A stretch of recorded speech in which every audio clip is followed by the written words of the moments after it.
Jake Morrison stood at the large window of the command center and watched the sky turn dark.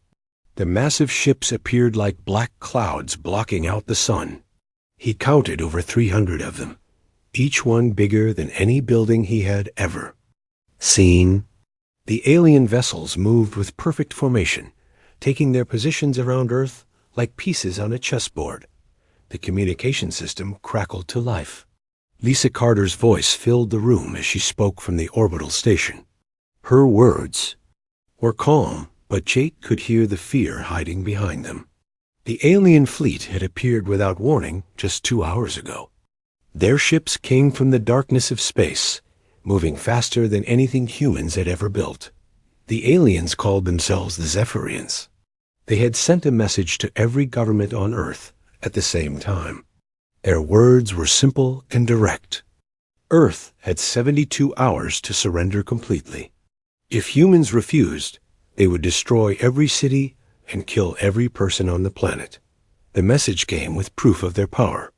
Video recordings showed dozens of worlds that had fallen to their forces. Each planet told the same story. The Zephyrians arrived, demanded surrender, and when refused, they turned entire worlds into burning WASTELANDs. Marcus Stone entered the command center with heavy steps. The old general had seen many wars, but nothing like this. His gray hair was perfectly combed, and his uniform showed no wrinkles, but his eyes revealed the weight of what they all faced. He carried a tablet filled with intelligence reports about the alien forces. Every piece of information painted the same picture. The Zephyrians had never lost a battle. Their technology was hundreds of years ahead of human science. Their weapons could destroy entire buildings with single shots. Their ships could travel between stars in days, while human spacecraft took months to reach the moon. The first demonstration of alien power came exactly 1 hour after their ultimatum. Jake watched through the window as 3 bright lights appeared in the sky. The lights grew larger and brighter until they became beams of pure energy. The beams struck the orbital defense platforms that protected Earth from space attacks. The platforms, which had taken 10 years to build and cost billions of dollars, vanished in seconds. No explosion, no debris, just empty space where they had been moments before. Every radar screen in the command center showed the same thing. The alien ships were completely invisible to human weapons. Missiles fired from ground bases passed right through them as if they were made of air. Laser weapons that could cut through steel had no effect on their hulls. The Zephyrians had SHIELD, technology that made them untouchable. They floated in Earth's sky like gods. Watching the humans struggle below, Helen Brooks received the reports in her office deep beneath the White House. The President of the United States had been awake for 36 hours straight, reading every piece of intelligence her staff could gather. The reports all said the same thing. Humanity had no chance of winning this war. The Zephyrians had conquered 47 worlds in the last century. Some planets had populations in the billions. Others had technology almost as advanced as the aliens themselves. None of it mattered. The Zephyrians won every time. The alien strategy was always the same. They would appear in orbit around a planet and demand surrender. If the inhabitants refused, the Zephyrians would destroy all air defenses from space. Then they would send down their elite troops in small groups. These soldiers could fly through the air using powered armor. They carried weapons that could kill dozens of enemies with each shot. Most importantly, they never stayed on the ground long enough for the local forces to fight back properly. The Zephyrians would strike from above, destroy their targets, and return to their ships. No enemy had ever forced them into a real ground battle. The emergency meeting included leaders from every major country on Earth. They gathered in a secure video conference, their faces showing the same mix of fear and determination. The Chinese premier spoke first, suggesting immediate surrender to save human lives. The Russian president disagreed, saying they should fight even if it meant death. The British Prime Minister proposed trying to negotiate with the aliens. Each leader had a different idea, but they all knew the truth. Earth was about to face an enemy they could not defeat. Jake Morrison walked to the communications console and opened a channel to every military base on the planet. His voice was steady as he spoke to the millions of soldiers who would soon face the impossible. He told them about the alien ships, about their weapons, about the worlds that had fallen before them. He did not lie about their chances. He did not promise victory. Instead, he reminded them why they wore the uniform. They were defenders of Earth, protectors of humanity, guardians of their home world. The Zephyrian ships began to move into attack formation. Their elegant vessels spread out across the sky like a net, covering every continent. Smaller ships detached from the main fleet and headed toward the major cities. The invasion was about to begin. In military bases around the world, soldiers checked their weapons and said goodbye to their families. They knew this might be humanity's last battle, but they also knew they would not surrender without a fight. The aliens had conquered 47 worlds by avoiding ground combat, had never faced an enemy that specialized in fighting on the surface of planets. They had never met humans. That was about to change. The first energy beam struck Chicago at exactly noon. Ryan Webb watched from his position in the ruins of a hotel as the alien weapons turned entire city blocks into glass. The buildings did not explode or burn. They simply melted and reformed into smooth, flat surfaces. The Zephyrians were reshaping the battlefield to suit their needs, creating open areas where their flying troops could operate freely. The alien ships moved with perfect coordination above the city. Each vessel fired its weapons in a pattern that cleared specific zones while leaving others untouched. Ryan realized they were not trying to destroy everything. They were making landing zones for their ground forces. The aliens wanted to fight, not just kill from orbit. This was their mistake. Amy. Brooks crouched in the subway tunnel beneath the city and listened to the sounds of destruction above. The young sergeant had grown up in these streets. She knew every building, every alley, every storm drain, and maintenance tunnel. The aliens might control the sky, but they knew nothing about what lay beneath their feet. She gathered her squad of 12 soldiers and began moving through the underground passages toward the alien landing zone. The Zephyrian troops descended from their ships like falling stars. Their armor glowed with blue light, and small thrusters kept them floating 3 feet above the ground. They moved in perfect formation, their weapons ready to fire at any target. Each soldier stood 7 feet tall and moved with the grace of a dancer. Their technology was beautiful and terrible at the same time. Steve Martinez watched the aliens through his binoculars from a building 2 blocks away. The lieutenant colonel had fought in 3 wars, but had never seen anything like this. The Zephyrian weapons fired bolts of energy that could punch through concrete walls. Their armor seemed to absorb bullets without showing any damage. Most terrifying of all, they moved like they owned the battlefield. These were not soldiers. They were conquerors who had never known defeat. The first human attack came from below. Amy Brooks and her squad emerged from a manhole covered directly beneath a Zephyrian patrol. The aliens had been scanning the buildings around them, looking for threats from above. They never thought to watch the ground. Amy's soldiers fired their weapons at point-blank range, aiming for the joints in the alien armor where the metal plates connected. The Zephyrians reacted with surprise and confusion. Their elegant formations broke apart as they tried to respond to an attack from an unexpected direction.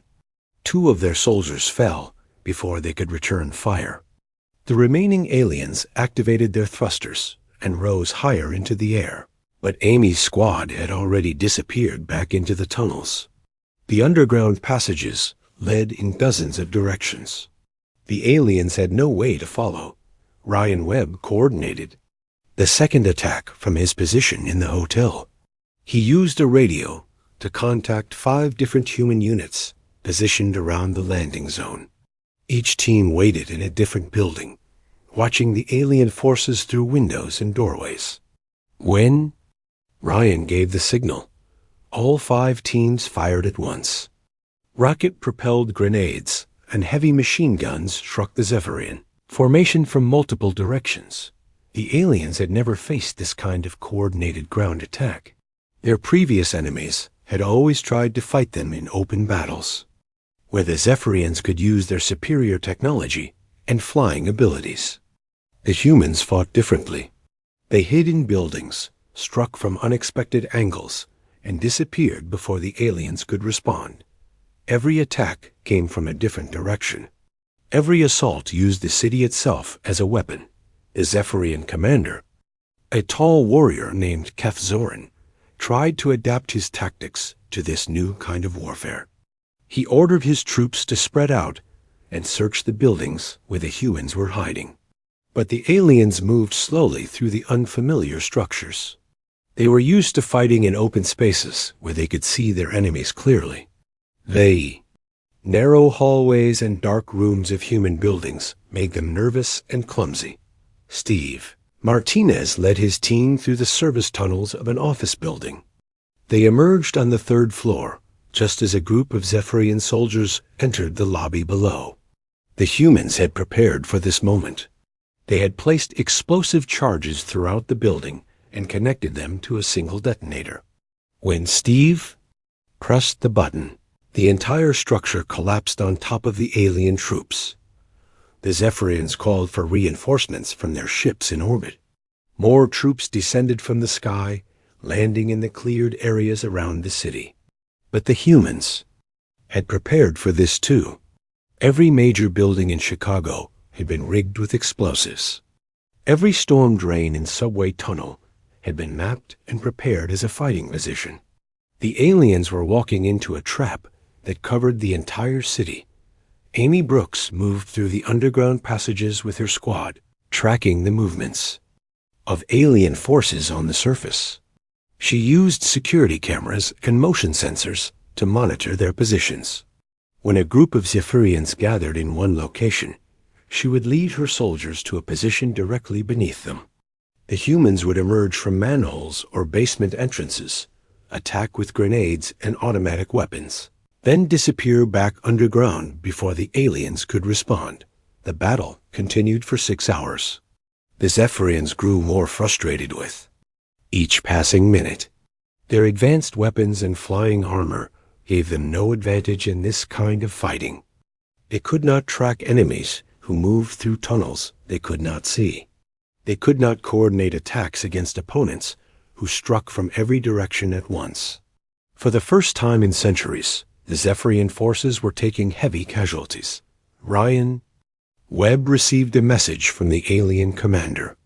Keth Zorin demanded that the humans come out and fight properly. He accused them of being cowards who hid instead of facing their enemies with honor.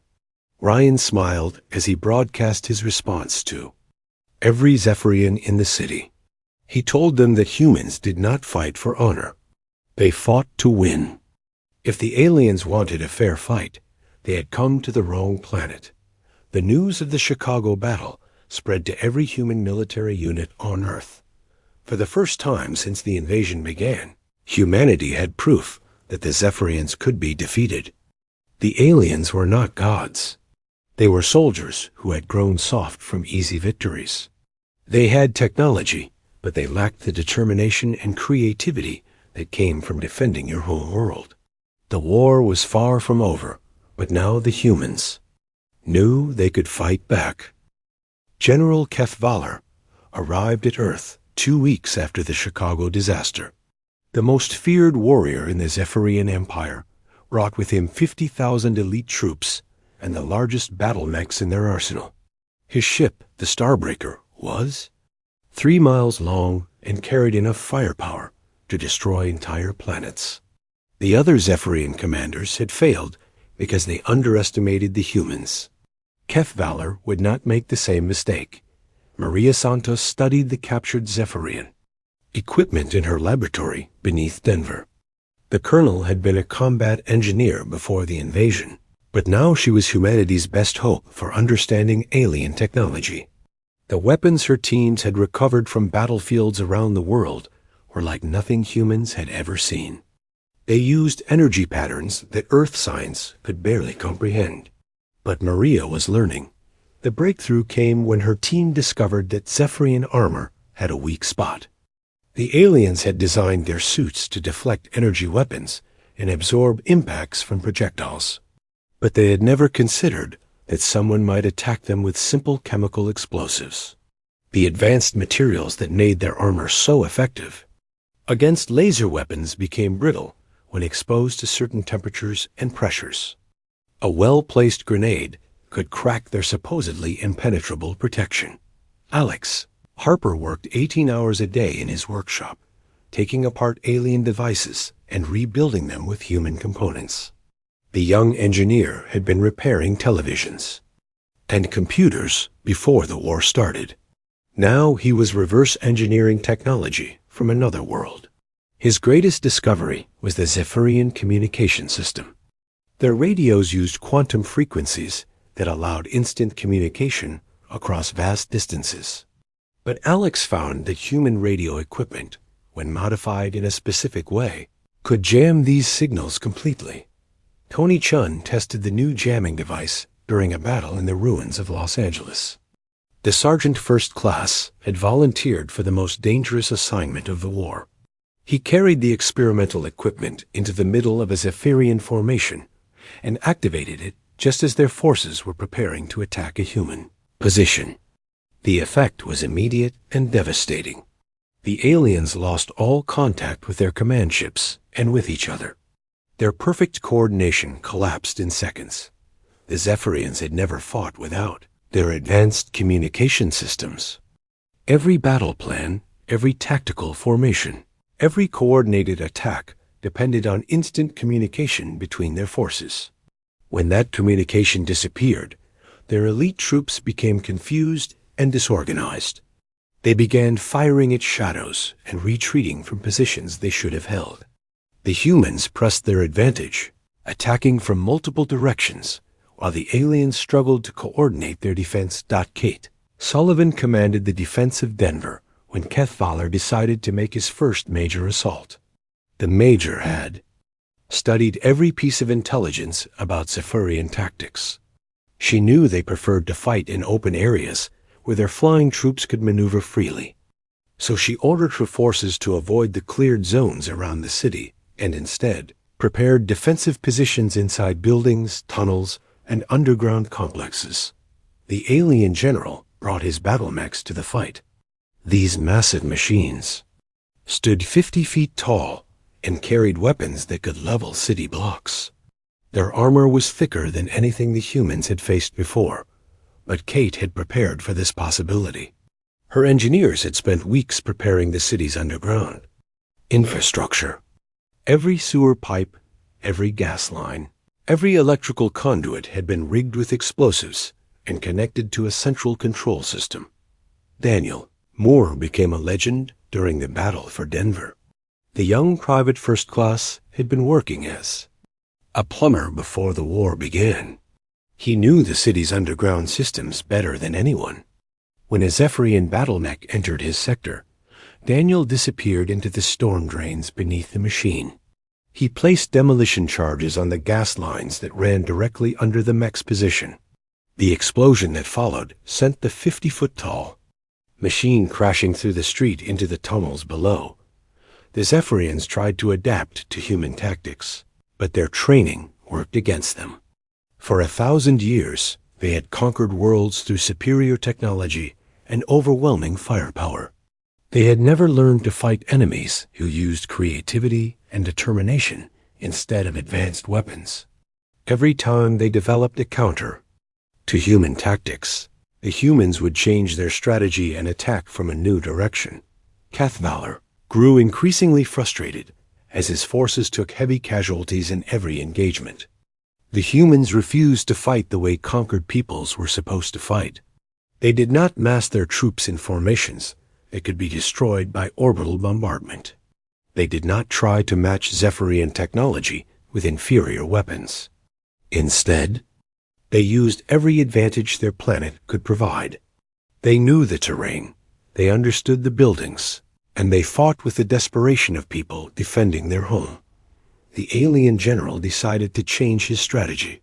Instead of trying to defeat the humans in ground combat, he would return to the traditional Zephyrian approach. He ordered his ships to begin systematic bombardment of every human city. If the humans wanted to hide in their buildings and tunnels, he would simply destroy every building and tunnel on the planet. The surface of Earth would be turned into a flat, empty wasteland where his flying troops could operate without interference. But the humans had prepared for this possibility too. Maria Santos had discovered that Zephyrian ships needed to lower their shields when they fired their main weapons. For a few seconds during each attack, the vessels were vulnerable to counterattack. Human forces had been preparing for this moment. Since the invasion began, hidden missile batteries around every major city waited for the signal to fire. The counterattack came just as Kethvalar ordered the bombardment to begin. Thousands of missiles rose from concealed positions around the globe. Most were destroyed by Zephyrian defenses, but some found their targets. For the first time in the war, alien ships began falling from the sky. The Zephyrians were no longer untouchable gods floating above the battlefield. They were vulnerable enemies who could be hurt and killed. The psychological impact on the Zephyrian forces was enormous. They had never seen their ships destroyed in combat. They had never watched their comrades die in large numbers. The humans were not just fighting back, they were winning. Reports from the battlefield reached every alien soldier through their communication networks. The supposedly primitive humans were defeating the greatest military force in the galaxy. KETH-VALA retreated to his command ship and demanded reinforcements from the Zephyrian High Command.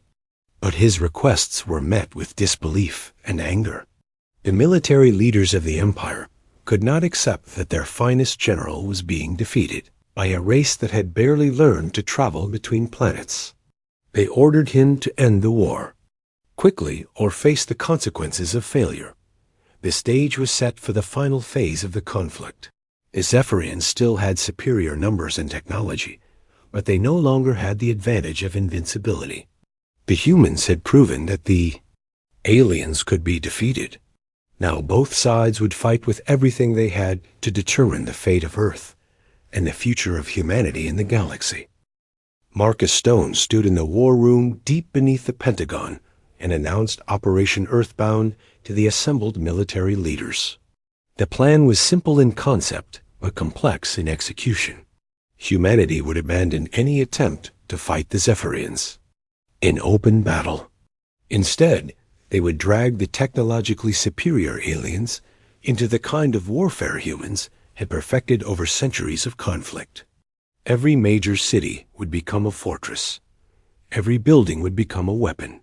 Every tunnel would become a trap. Larva Johnson led the combat engineers who made the plan possible. The captain had been building bridges and roads before the war began. Now she was designing the most complex network of underground fortifications in human history. Her teams worked around the clock, connecting the subway systems, storm drains, and utility tunnels of major cities into a single integrated defense network. The Zephyrians controlled the sky and the surface, but the humans would own everything below ground. The alien forces tried to counter the human strategy by sealing off tunnel entrances and flooding underground passages. But they could not find all the hidden ways into the underground network. Human engineers had been building these systems for over a century. They knew every pipe, every cable, every forgotten maintenance tunnel that connected one part of the city to another. The Zephyrians might have advanced technology, But they could not fight an enemy they could not see. Paul Rivera developed the new tactics that would define the rest of the war. The Master Sergeant had served in Special Operations Forces for 20 years. He understood that the Zephyrians were like many technologically advanced civilizations. They had become dependent on their machines and lost the ability to adapt when their technology failed them. Paul taught human soldiers to exploit this weakness by forcing the aliens into situations where their advanced equipment became a liability instead of an advantage. The first test of the new strategy came in the battle for New York City. The Zephyrians brought their most powerful weapons to bear against the human defenders. They deployed plasma cannons that could melt steel and energy shields that could deflect any projectile. But they found that their weapons were too powerful for close-quarters combat. When they fired their plasma cannons in the narrow confines of a subway tunnel, the energy reflected off the walls and damaged their own forces. Rachel Foster coordinated the naval operations that struck at Zephyrian supply lines. The commander had realized that the aliens, despite their advanced technology, still needed to transport supplies from their ships to their ground forces. Their cargo vessels were designed for operations in space, not for dealing with attacks from underwater. Human submarines and stealth ships began hunting the alien supply convoys, using tactics that had been perfected during 2 world wars. The Zephyrians had never faced submarine warfare. Their sensors could track objects in space across millions of miles, but they could not detect a human submarine moving silently through the ocean depths.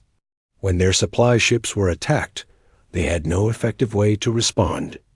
They could bombard the ocean surface, but the human vessels had already disappeared into the deep waters by the time the energy beams arrived. The industrial capacity of Earth became humanity's secret weapon. The Zephyrians had centralized manufacturing systems on their home worlds. A few large factories produced all the equipment for their entire military. But human industry was spread across the planet in thousands of smaller facilities. When the aliens destroyed a weapons factory in one city, 3 more factories in other locations began producing the same equipment. The humans could replace their losses faster than the Zephyrians could destroy them. The psychological warfare began when human forces captured their first Zephyrian prisoners. The aliens were not prepared for interrogation by a species they had considered primitive. They had expected to be treated as gods or demons, not as ordinary soldiers who could be questioned and studied. The humans learned that Zephyrian society had not fought a real war in over 500 years. Their military was trained for quick victories against weak opponents, not for prolonged conflicts against determined enemies. The breakthrough in understanding Zephyrian psychology came when Paul Rivera interrogated a captured alien commander. The Zephyrian admitted that his people had become soft from centuries of easy conquest. They had forgotten how to deal with serious losses or extended campaigns. Their entire military doctrine was based on the assumption that superior technology would always guarantee victory. They had never considered what would happen if they faced an enemy who refused to surrender despite being outmatched. The human forces began using this knowledge to their advantage. They focused their attacks on Zephyrian command posts and communication centers. Every time they killed an alien officer or destroyed a command vehicle, they weakened the enemy's ability to coordinate their forces. The Zephyrians began making mistakes, ordering attacks that failed and retreating from positions they should have held. The aliens tried to adapt by bringing in younger, more aggressive commanders. But these officers lacked experience with the kind of warfare the humans were fighting. They made even more mistakes than their predecessors. Some ordered frontal assaults against prepared positions. Others divided their forces and allowed human units to defeat them in detail. The Zephyrian military machine was breaking down under the pressure of sustained combat. The captured alien technology was finally beginning to pay dividends for the Human forces. Maria Santos had learned to modify Zephyrian energy weapons, so they could be powered by human generators. Her teams produced hybrid weapons that combined alien firepower with human reliability. These weapons were not as advanced as the originals, but they were effective enough to level the playing field in small unit actions. The most significant development came when human scientists learned to reproduce Zephyrian shield technology. The shields could not be made as strong as the alien versions, but they provided enough protection to allow human soldiers to survive direct hits from enemy weapons. For the first time in the war, human infantry could advance against Zephyrian positions without being cut down by overwhelming firepower. The tide of battle began to shift as human forces went on the offensive. Instead of waiting for the aliens to attack, they began hunting Zephyrian units throughout the cities. Small teams of human soldiers would emerge from the underground network, strike at isolated enemy positions, and disappear before reinforcements could arrive. The aliens found themselves constantly under attack from an enemy they could not locate or predict. The Zephyrian High Command began to panic as reports of defeats reached their home worlds. The civilian population of the Empire had been told that the conquest of Earth would be completed in a matter of weeks. Now the campaign had dragged on for months with no end in sight. Political pressure mounted on the military leadership to end the war quickly, but they had no idea how to defeat an enemy that fought like the humans. Kethvalor made one final attempt to break human resistance. He gathered every available soldier and vehicle for a massive assault on the human strongholds. The attack would use every weapon in the Zephyrian arsenal. If it failed, the alien forces would have no choice but to withdraw from Earth.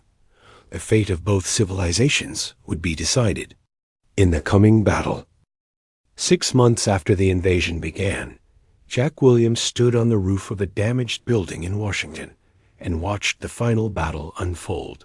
The colonel had been promoted 3 times during the war as his superiors fell in combat. Now he commanded the largest human military operation in history. Every surviving soldier on Earth was part of his coordinated assault on the remaining Zephyrian positions. The aliens still had superior technology, but they no longer had the will to use it effectively. The Zephyrian forces had been reduced to holding a few fortified positions in major cities around the world.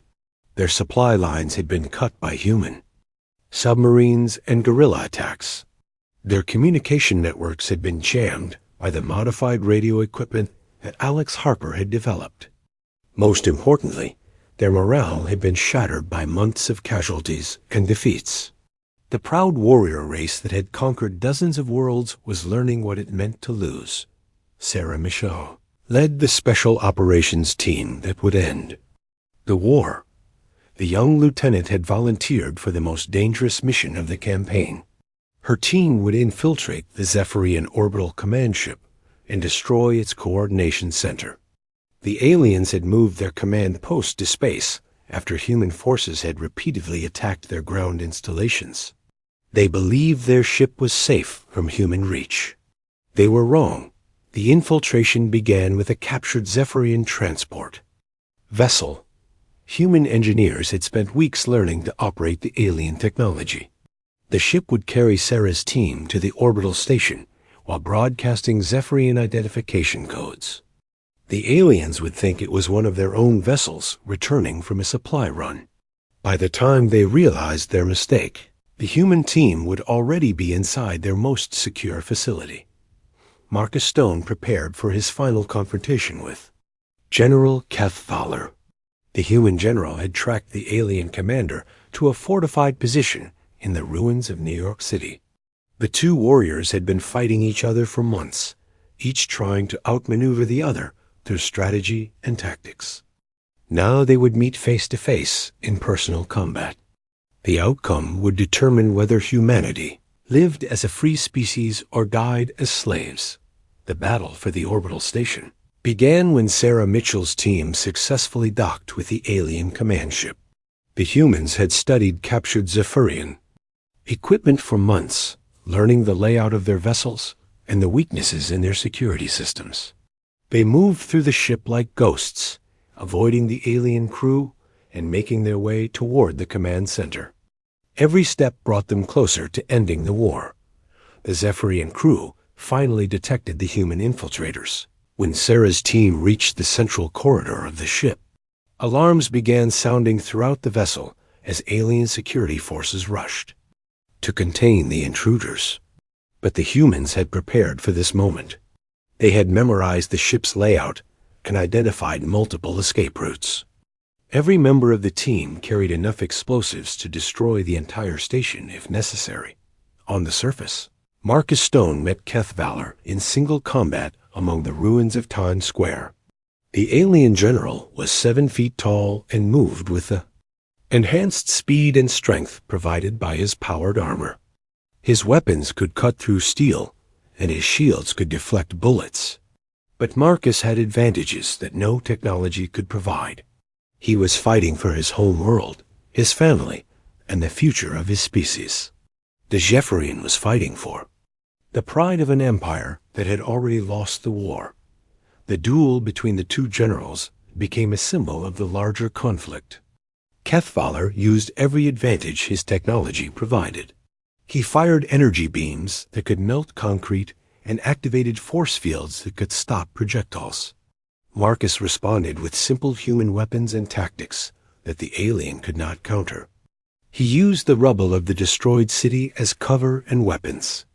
He fought with the desperation of a man who knew that surrender meant death for everyone he loved.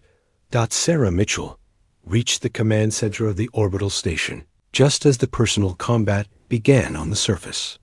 She and her team overpowered the alien technicians and began placing explosive charges on the critical systems. The destruction of the command ship would blind the entire Zephyrian fleet and leave their ground forces without coordination or support. The aliens would be forced to fight as individual units instead of as a coordinated army. The explosions that destroyed the orbital station could be seen from the surface of Earth. The bright flash in the sky told every human soldier that the mission had succeeded. The Zephyrian fleet began to drift apart as their ships lost contact with the command vessel. Without central coordination, the alien forces could not maintain their formations or execute complex battle plans. They had been reduced to the same level as their human opponents. Marcus Stone ended his duel with Keth Valor by using the alien's own technology against him. He grabbed a piece of debris from a destroyed Zephyrian vehicle and used it to short-circuit the alien's powered armor. The general's shields failed and his weapons stopped working. For the first time in the battle, the two warriors faced each other with only their natural abilities. The human's lifetime of training and experience proved superior to the alien's dependence on technology. The death of General Keth Valor marked the end of Zephyrian resistance on Earth. The alien forces had lost their supreme commander, their orbital support, and their will to fight. Individual units began surrendering to human forces around the world. The warriors who had conquered dozens of planets could not accept another day of defeat at the hands of a supposedly primitive species. The peace negotiations lasted only 3 days. The surviving Zephyrian commanders had no choice but to accept complete withdrawal from Earth. Their fleet was damaged and their ground forces were defeated. More importantly, they had lost the respect of their own people.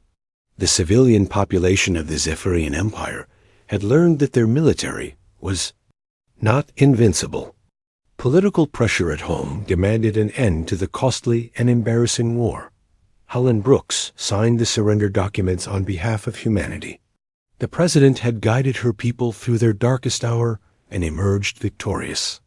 The treaty established Earth as an independent world and guaranteed that the Zephyrians would never again attempt to conquer the human home planet. More importantly, it recognized humanity as a legitimate military power in the galaxy. The war had cost millions of human lives and destroyed dozens of cities. But it had also proven that superior technology could not overcome determination and ingenuity. The aliens had machines that could travel between stars and weapons that could destroy planets. The humans had courage, creativity, and the will to fight for their freedom. In the end, the human qualities proved more powerful than alien technology. The victory celebrations lasted for weeks as humanity realized what they had accomplished. They had faced an enemy with technology centuries ahead of their own and emerged victorious. The war had changed human civilization forever. The species that had once been confined to a single world was now recognized as a major power in the galaxy. Other alien races approached Earth with respect instead of contempt, knowing that humanity would fight for its independence. Jack Williams stood once again on the roof of the building in Washington, but now he was watching construction. Crews rebuilding the damaged city. The war was over and humanity had won. Children played in the streets where soldiers had once fought for their lives. The alien ships were gone from the sky, replaced by human vessels that carried the flag of Earth to the stars. The species that had refused to surrender had earned its place among the civilizations of the galaxy.